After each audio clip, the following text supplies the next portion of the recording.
Hi guys, welcome to SnipBit, the podcast to show that you can be successful in your chosen field, whatever your background or start in life.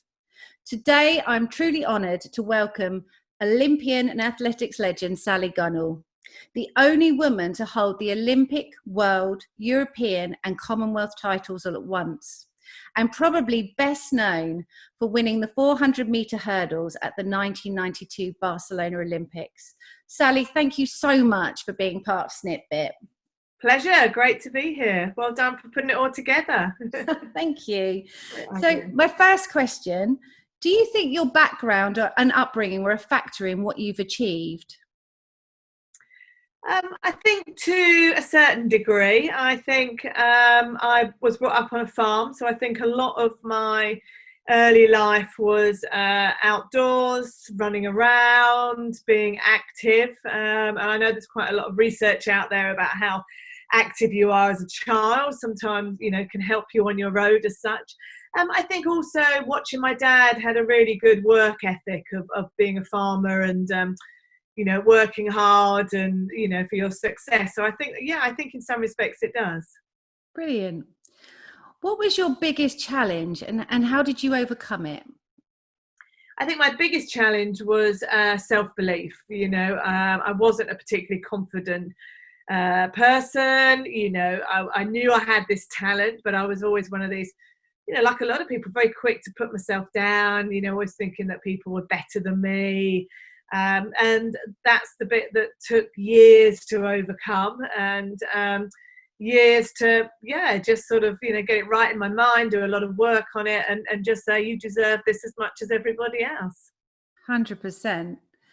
Was there a point in your career that you knew you'd be successful? Not really. I think I was very determined and I knew, I always had goals and I knew I had aspirations and things, but I loved what I did. And there was nothing in there that was about the money or anything like that. It was just trying to be as good as I could be at something. That's all I ever wanted to do. It was just to be the best that I could be at being an athlete. And what could I, and it always amazed me what the body could do and how you can work on it. And there were so many aspects. And I think that's what kept me motivated and kept me going all those years. And I guess once you got a taste for success and you started winning, like your first major, you're like, this feels good. And you wanted more, but it was about being finding better ways to sort of improve on yourself.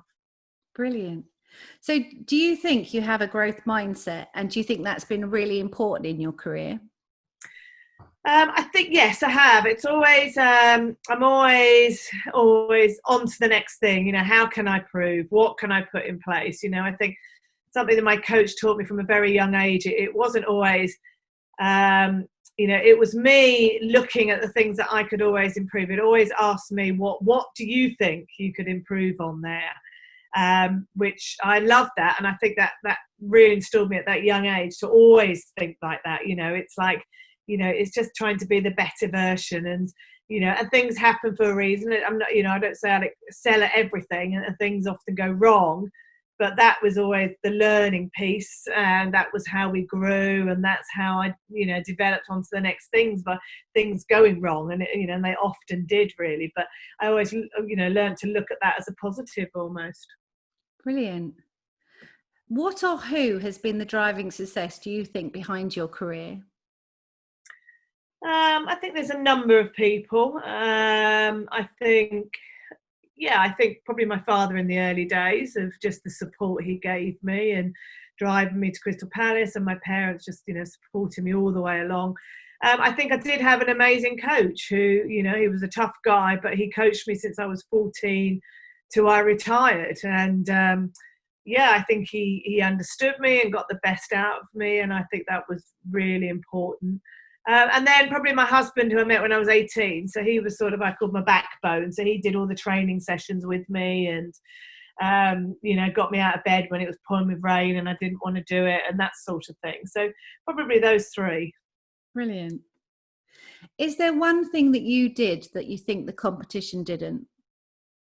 I think it was definitely the mental side of it. That was the icing on the cake, I always say. And that was the difference from, getting a coloured medal, bronze or whatever else, or getting 5th in the Olympics I was the year before, to winning.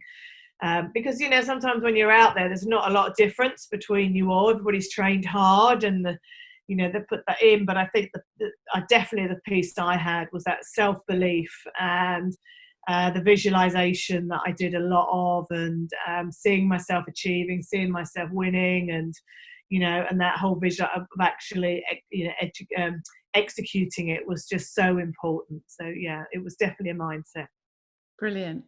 You've mentioned your father, but has there been anyone else who's been your biggest inspiration?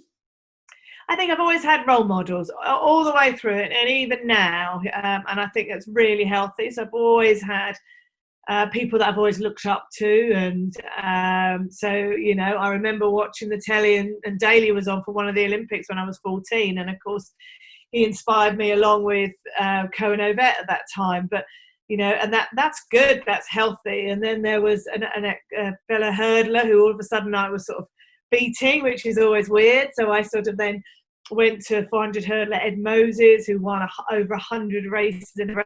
So I've always, and even now, I come across very strong individual women that really is like, wow, amaze me, how they what they do, what their beliefs are, how they balance the family, and and they inspire me still. So I think it's really important to have such great role models, whether that's around you closely or just other people that you go out purposely to find.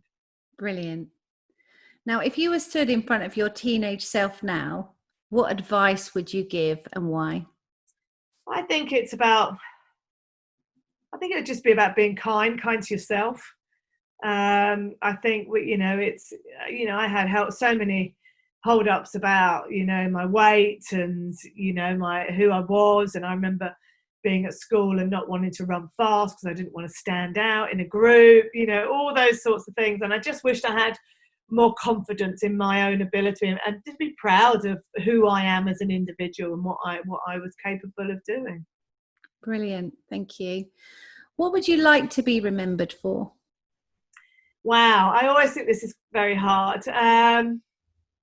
I think if anything, it's a lot of the work I do now, which is much more around health and well-being, and and inspiring people to lead healthier lifestyles and to look after themselves. And I'd like to think that I could be a big influencer, and that people. I think one of the nicest things after so many years of retirement is people sort of really believe, and you're genuine, and you only believe in and support things that you really care about. And I think I'd like to keep like that, and to and have a massive effect on people's lives, really.